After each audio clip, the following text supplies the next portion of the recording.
Hi everyone, from me, Brent Graham of goodforthegame.co.za. It's about 10 minutes to midnight here in Johannesburg, and busy recording the Tour de France Stage 11 preview. Looking forward to this one.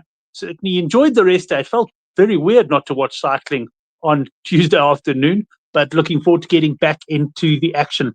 A reminder before we get into the preview itself, if you are new to the channel, hit the subscribe button and the bell to get notified of the Tour de France previews when they go live.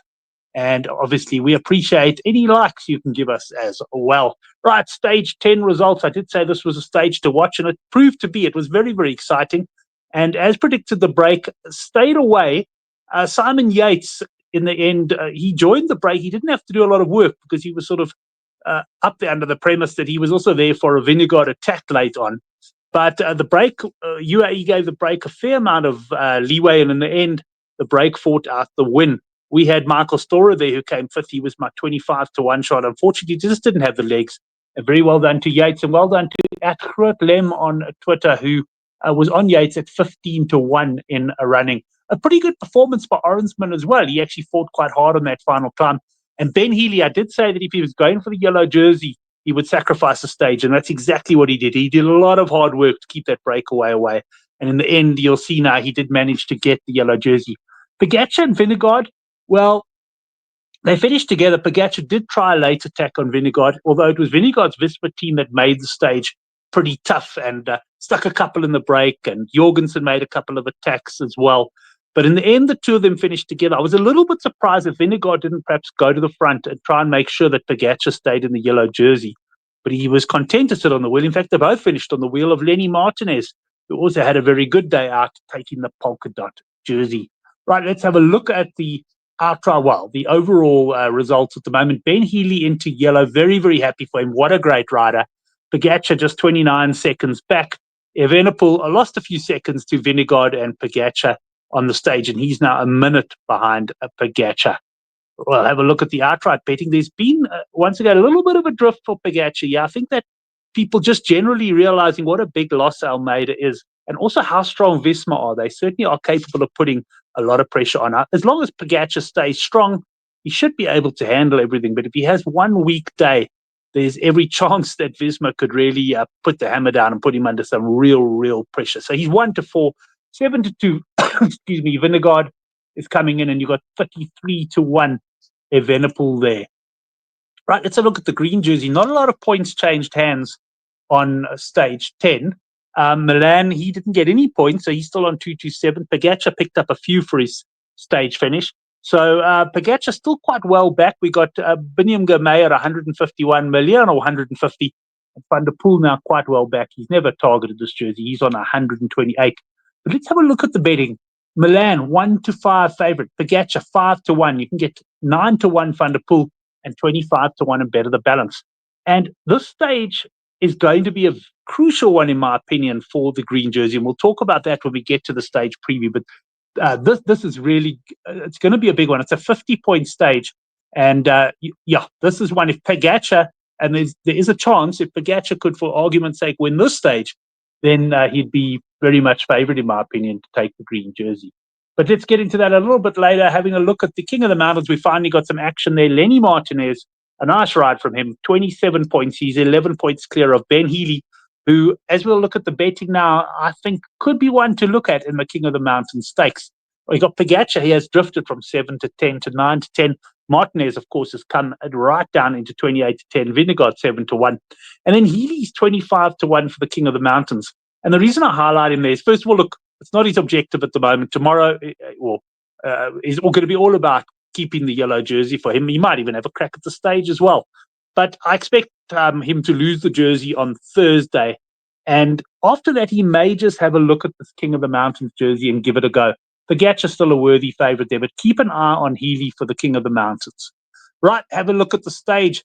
As I say, it's called a flat stage, and it's a 50-point stage. So that's why I say this is really big for the green jersey. Because if you look at it here, we've got 4 climbs in like the last 45 kilometers. We've got, first of all, a Cat 4 early, but that shouldn't make much of a difference. The sprint comes only after 97 kilometers. Now, the way this green jersey is going, you would think that Milan would like to sprint for the points. But obviously, I don't see a team really holding this together for that long to sprint. So Milan, I think, might even try to get into the break himself. And in fact, I see quite a few of the top sprinters potentially getting into the break. But Theo van der Poel may well try and win from the break as well. I actually think his best chance might be from a reduced peloton with the GC riders.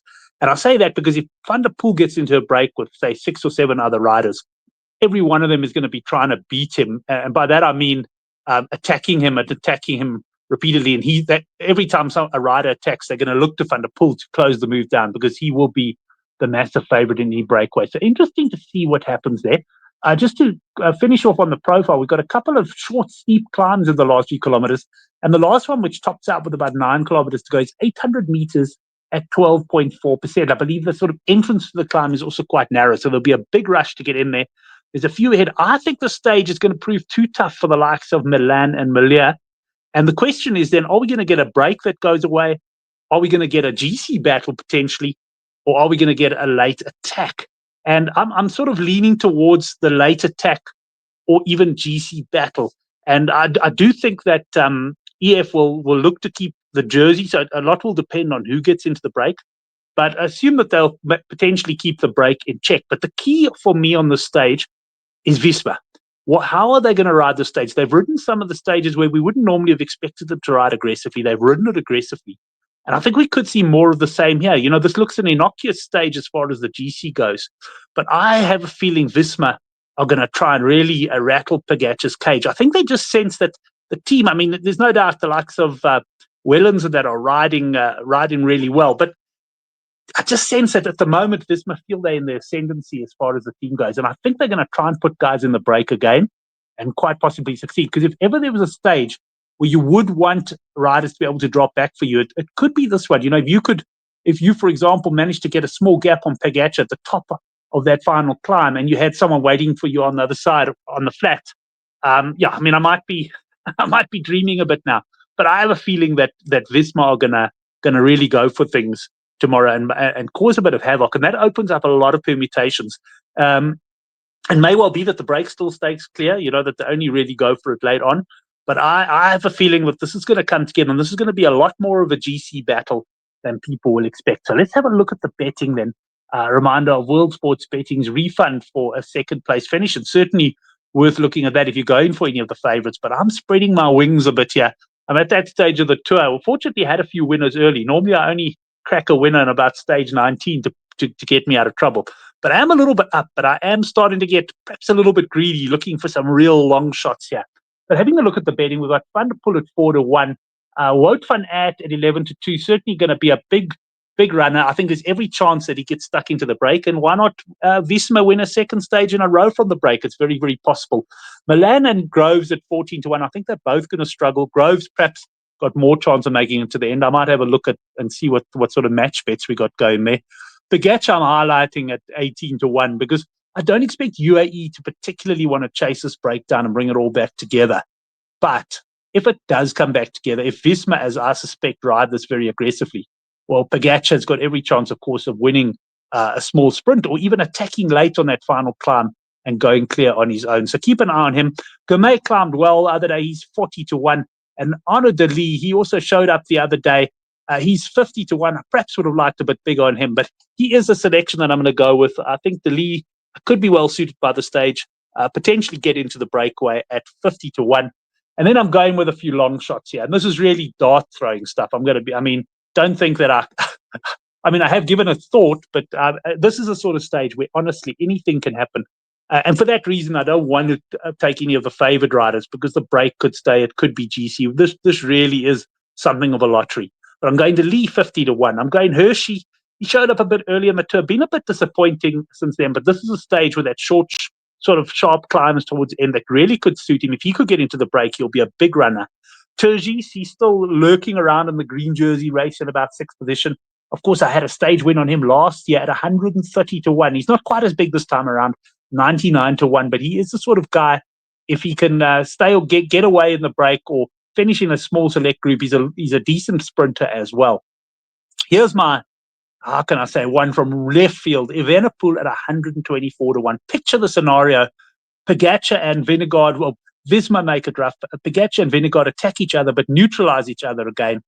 Evenepoel catches up to them just after the crest of the final climb, and he attacks on the descent or on the flats at the bottom. Vingegaard looks at Pogačar. Pogačar looks at Vingegaard. They look back up the road, and Evenepoel, he's ridden away to victory at 124-1. Yes, I have been drinking. No, only kidding. I haven't 100% sober saying this, but I do think that if Evenepoel can get a gap in that final straight, well, let's face it, he is the best time trialer in the field. And then Vakilin, I was quite surprised to see him at 199-1. Showed signs of weakness the other day. But if this does come down to some sort of a GC type finish, he is also well capable of sneaking away and perhaps stealing a victory while others look at each other. So we've got some big prices, only 2.5 units invested in total, not going to do a lot of damage. Looking forward to the stage. I won't be watching the start of it. I will be recording it and then catching up through the middle of the stage and no doubt watching the end live. Enjoy stage 11. It should be a great stage. The mountains are coming. The Pyrenees are coming. I cannot wait. We'll see you on Wednesday night or early Thursday morning for the stage 12 betting preview.